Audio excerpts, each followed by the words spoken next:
All right, thank you very much, Joel, and we'll hear from you a little later. But I suppose let's stay with the weather, and that's what we're going to open with on the coffee chat. It is in session as I speak to you, and Rofhiwa Madzena is back from Cape Town. Good morning. Sadly, good morning, Xoli. I happen to find Cape Town much more pleasant than Joburg, but you know, that's a story for another day. Okay, well, we'll happily let you go. Jeffrey Stevens, where you been? I too was in Cape Town, but for completely different reasons. Oh, so Cape Town was the place to be. Talk of the town this weekend, is it? Okay, all right. Well, we, the ordinary humans of Johannesburg, let's begin, guys, with what was a weekend from hell. Not sure what happened in Cape Town, but I can tell you in Joburg, it started pouring, I think from Friday already. And the flash floods were just unrelenting. In fact, if we look at the front page of the Star newspaper, right at the bottom there, we'll go back to the main headline there about the ex-cricketer, but it's the headline down below: 3 killed, hundreds displaced in Gauteng flash floods. Rofhiwa?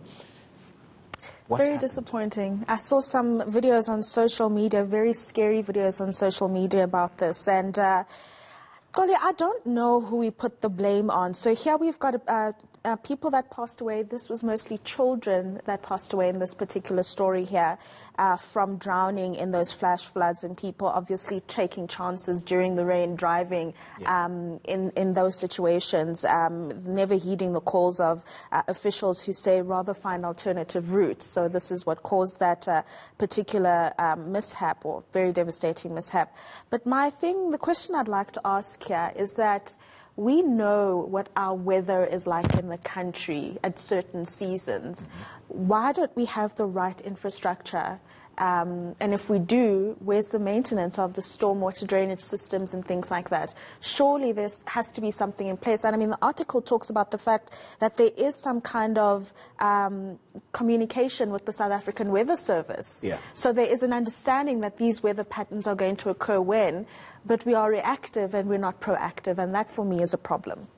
It's a perennial question you ask, because the stormwater drainage system is an issue that is constantly asked whenever we have bad weather conditions like what we saw this past weekend. I think, Jeff, adding to the misery, load shedding in the midst of all of this, it was just wreaking havoc this weekend. Look, just to get back to the flash floods, for me, the other question also concerns informal settlements and their location and the safety requirements when weather gets out of hand. We certainly don't have any control of the weather and what Mother Nature decides to send us on that particular day, but we certainly have control over where we can place people. And for me, informal settlements have been part of our past and the past regime and that kind of thing. This type of situation or weekend certainly refocuses on the validity of informal settlements, and it's high time that we move away from that, and cost-effective housing, proper structures need to be built for our people, as the politicians love to call it. Yeah. Load shedding is a major problem. The week that I was in Cape Town, we had the schedules, and to the T, the schedules were stuck to, but it was just, it's so inconvenient, and everywhere you see the impacts of the businesses closing down. I haven't been to Cape Town in a while, and the places that I was used to visiting, I was astounded at how many businesses shut down within the space of just 1 year. So for me, clearly, the economic impact of load shedding, we heard from the new person, Andre de Ruyter, that we can expect load shedding for at least the next 18 months. Sporadically, he indicated at the time, not daily like has been the case since he made that announcement. Well, talking about the economic impact, if we look at the front page of the Business Day, yes, it's not induced by load shedding, but yet another state-owned entity, Rofhiwa, is in crisis. It says here the headline, crisis hit post office, suspends new CEO. She's only been 4 months in office. 4 months on the job. Because what happened? We don't know what happened. That's the thing. They don't give details as to the reasons that she and another executive have been suspended.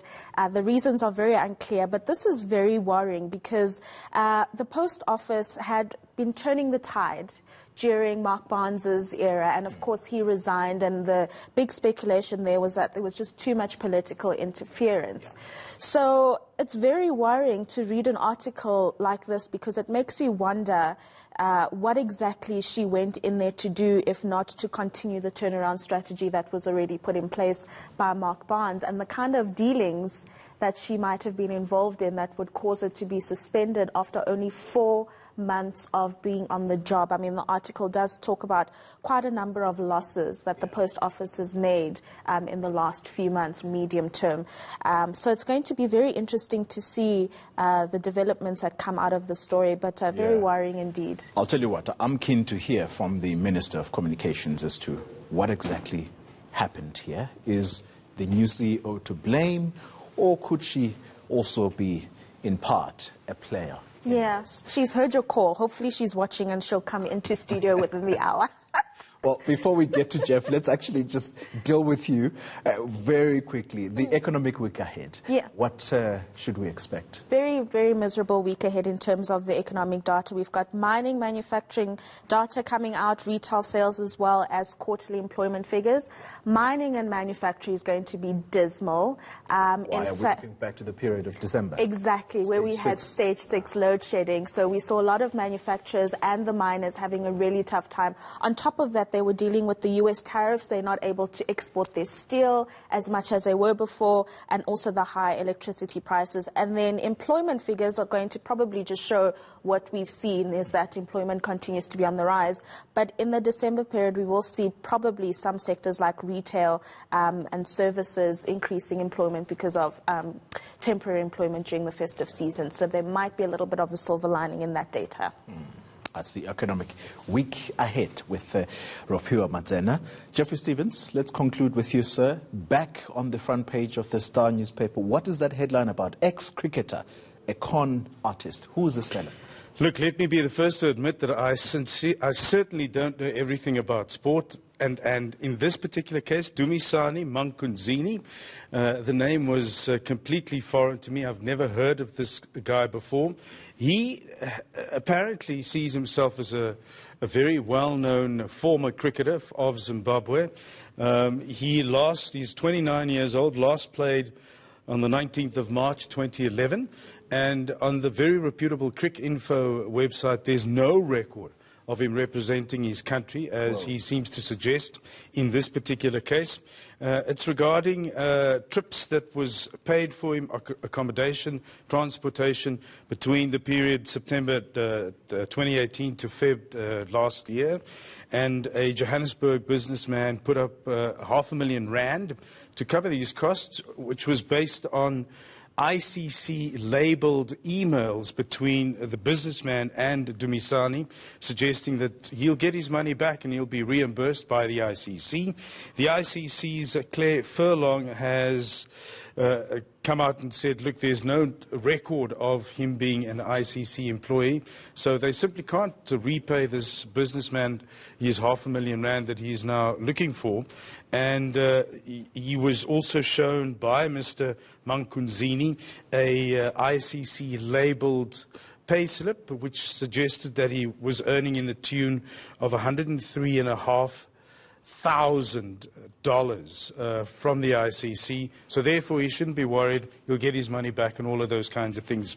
Mr. Mankunzini himself says it's just pure jealousy and people are just looking to tarnish his name. But as I said, the ICC have refuted his claims and have kept him away from the recently completed Under-19 World Cup because of these allegations against him. So it's a big story, a developing story, and let's hope the ICC and all interested parties can get to the bottom of it. Well, let's all go find out about who Dumisani Mankunzini is, the alleged con artist. All right. Thank you, guys. Thank you. Rofhiwa, thank you indeed for coming back from Cape Town. Jeffrey Stevens, you and I remain, sir. Yes.